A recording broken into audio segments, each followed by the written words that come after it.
Ahojte priatelia, ja vás pozdravím z týchto krásnych karpatských lesov.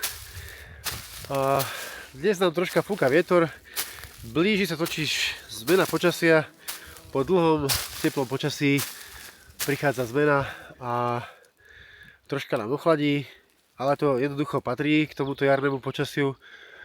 A naozaj to teplé počasie bolo nadpriemerné a neočakávané. Naozaj ten sneh do 1000 metrov alebo do 1200 metrov absolútne zmizol. No a nastúpila jar. V plnej paráde začali nám kvitnúť jarné kvety. Takže jar je v plnom prúde a uvidíme, čo nás čaká, aká bude jar. Každopádne máme pre vás pripravené nejaké zaujímavé akcie. Či už sú to výlety do prírody, výlety samozrejme do divokej prírody, ale čaká nás aj čistenie našej krásnej matky prírody. No a uvidíme sa na čistení na Magúrke.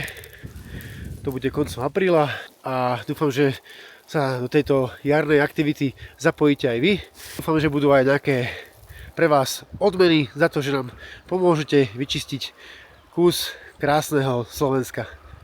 Priatelia, budem rád, keď nás budete zdieľať a odoberať, takže pozrite si náš kanál na YouTube a dajte nám tam svoje komentáre,